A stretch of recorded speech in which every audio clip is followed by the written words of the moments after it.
தேவராஜ்யத்தை குறித்து எங்களுக்கு சொல்லும். இன்னும் ஏதாயில் உண்டா? பயப்படாதே சிறுமந்தையே, உங்களுக்கு ராஜ்யத்தை கொடுக்க உங்கள் பிதா பிரியமாயிருக்கிறார். உங்களுக்கு உள்ளவைகளை விற்று பிச்சை கொடுங்கள். பழமையாய் போகாத பணப்பைகளையும் குறையாத பொக்கிஷத்தையும் பரலோகத்திலே உங்களுக்கு சம்பாதித்து வையுங்கள்.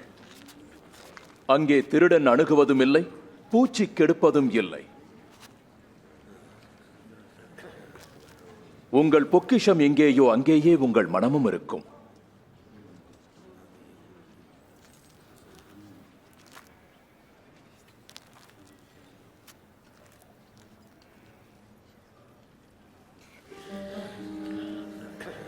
ஸ்திரீயே, உன் நோயிலிருந்து விடுதலையாக்கப்பட்டாய்.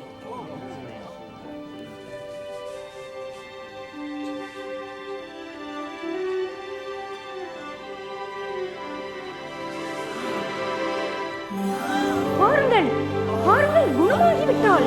என்ன அற்புதம்! இவள் குணமடைந்து விட்டாள். 18 வருஷமா பட்ட பாடு எல்லாம் முடிந்தது. ஸ்தோத்திரம், என்னால் நம்ப முடியல. உமக்கு நன்றி. நாம் வேலை செய்வதற்கு 6 நாட்கள் உள்ளன. நீ அந்த நாட்களில் வந்து குணமாக்கிக் கொள். ஆனால் ஓய்வு நாட்களில் மட்டும் வரக்கூடாது.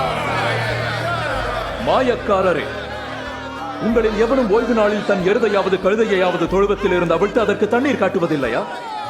இதோ சாத்தான் 18 வருஷமாய் கட்டியிருந்த ஆபிரகாமின் குமாரத்தி ஆகிய இவளை ஓய்வு நாளில் இந்த கட்டிலிருந்து அவிழ்த்து விட வேண்டியதில்லையா?